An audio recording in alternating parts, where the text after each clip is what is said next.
வணக்கம், எல்லோரும் எப்படி இருக்குங்க? ஆடிப்பிறப்பு அதுக்கு நான் கூழ் காய்ச்சலாக எடுத்து வச்சுருக்கேன். முக்கியமாக பயிர் வேணும், முழுப்பயிர் இல்லாட்டி பொங்கலுக்கு வந்த பயிர் உடைச்ச பயிர் இருந்தாலும் போடலாம். நான் இந்த பயிரை எனக்கு உழவு சாணம் எடுத்து வச்சுக்கிறேன்.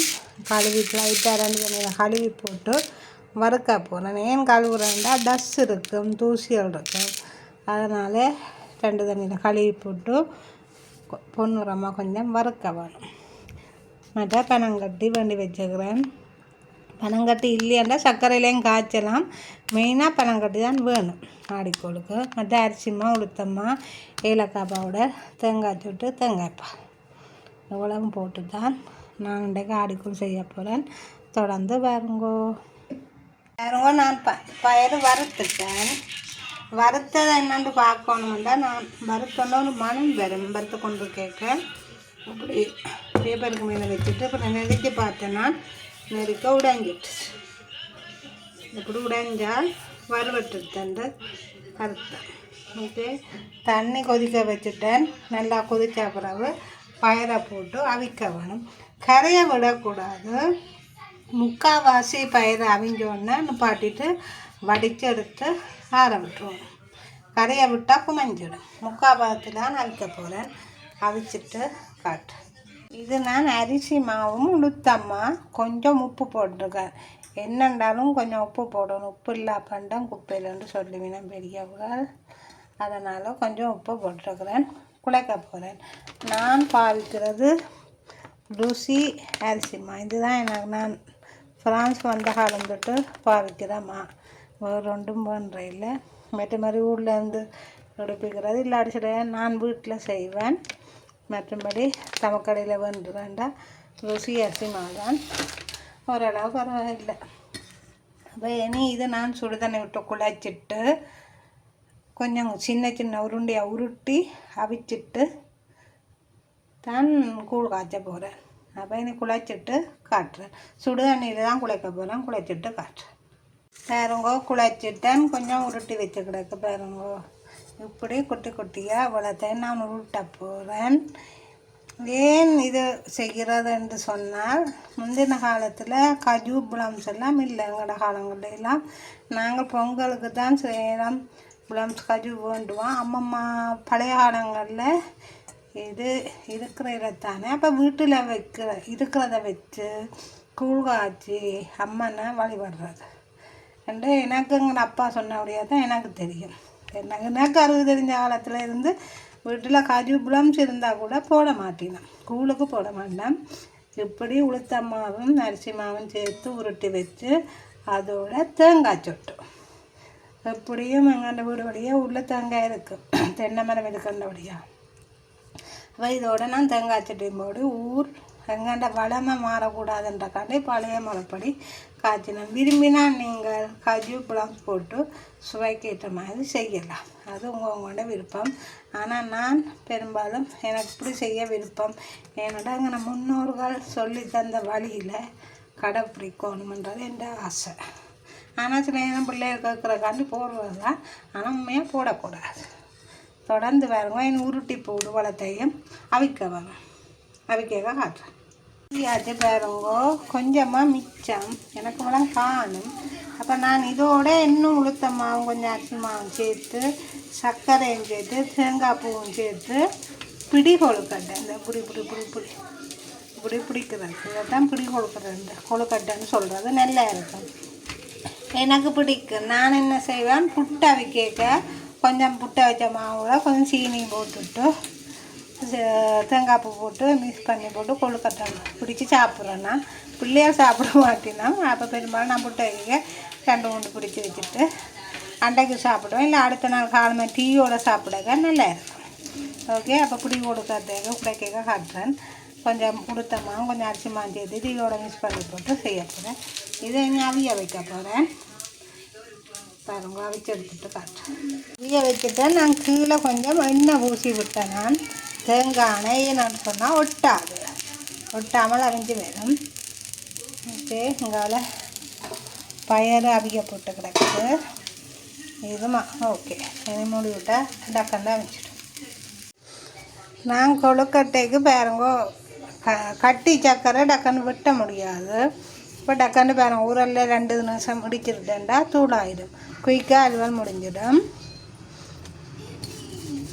இது கொழுக்கட்டைக்கு இதுக்கு கொஞ்சம் தேங்காய் பூ, என்னோடய பக்கெட் பூ கிடக்கு, அதுவும் போட்டுட்டு கொஞ்சம் சீனி போட போகிறேன். கக்கண்டு இருந்தால் கக்கண்டு போடுங்கோ, பனங்கக்கண்டோ இல்லை வெள்ளை கக்கண்டு, டைமண்ட் கக்கண்டு என்னவும் போடலாம். இதுக்கு நான் இன்னும் கொஞ்சம் தேங்காய் பூவும் போட்டுட்டு கொஞ்சம் சீனியும் போட்டுட்டு இந்த மாவையும் இதுக்கு உருத்தி விட்டுட்டு, அப்போ தானே இல்லை இனிப்பு சேரும். இதுக்கு இனிப்பு நான் போடையில தானே, சீனியெல்லாம் போடையில.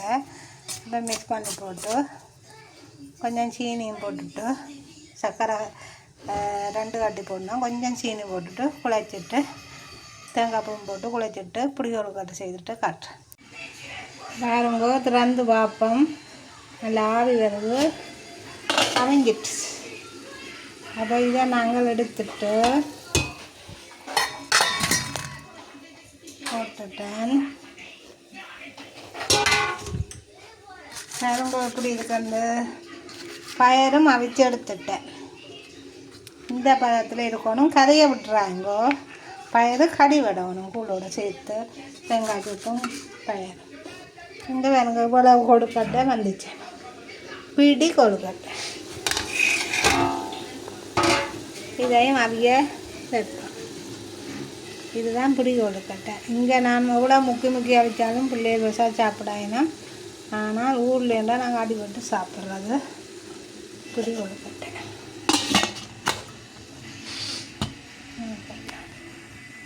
பனங்கட்டியை கரைச்சி வச்சுருக்கிறேன். தேங்காய் பால் இல்லையாண்டபடியாக நான் புட்டி பாலில் கரைச்சி வச்சுருக்கிறேன். கரைச்சி வடிகட்டி வச்சுருக்கேன்டா. பனங்கட்டியில் தூசியல் இருக்கும், அதுக்காண்டி மிச்சம் கொஞ்சம் எடுத்து வச்சு கிடக்கு பால். இதுக்கு விட்டு குழைக்க போனேன். உளுத்தமாக மரிசிமாவும் கிடக்கு. இதுக்கு விட்டு கொஞ்சம் தண்ணியாக கரைச்சி போட்டு தான் காய்ச்ச போகிறேன். மற்ற பயறு தேங்காய் சுட்டு உளுத்தமாக அரிசிமா போட்டு உருட்டி அவிச்சு வச்சு கிடக்கு. மற்றது வாசத்துக்கு ஏலக்காய் பவுடர். இவ்வளவும் செய்துட்டு இனி கூழ் காய்ச்ச அடுப்பில் வச்சுட்டேன். சட்டி தொடர்ந்து வரும். அடுப்பில் வச்சுட்டேன். அடுப்பை கூட்டி விடக்கூடாது.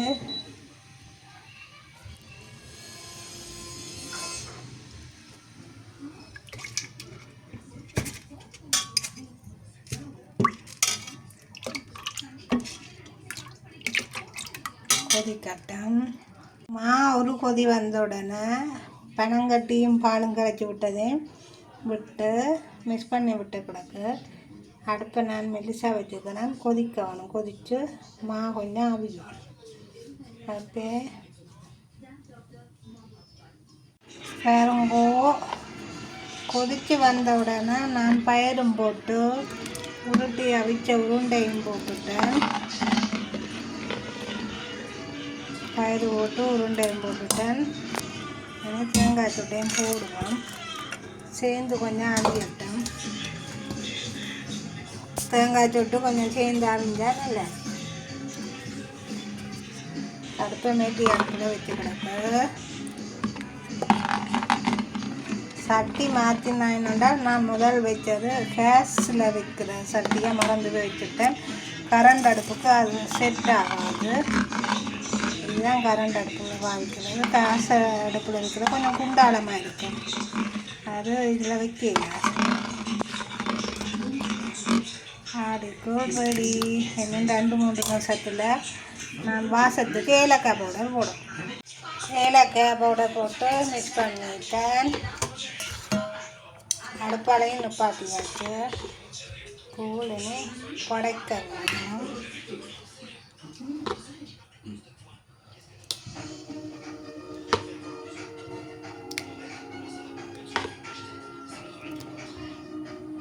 இந்த படிகளுக்கு எப்படி இருக்குன்னு பாருங்க. இது நான் ஃபுல்லாக 2 கட்டி பனங்குட்டான் போட்டு நானுடைய சீனி இன்னும் போடல. நம்மளா காணும் குறைஞ்சாலும் சரியாக கூடுதலும் சரியாக ஒன்றும் செய்யறாது. படைக்கிற வழியாக வாயில் வச்சு பார்க்கையில் எப்படி இருக்காண்டே எனக்கு தெரியாது. படைச்சிட்டு சாப்பிடணும். தொடர்ந்து பாருங்க, படைச்சிட்டு காட்டுறேன்.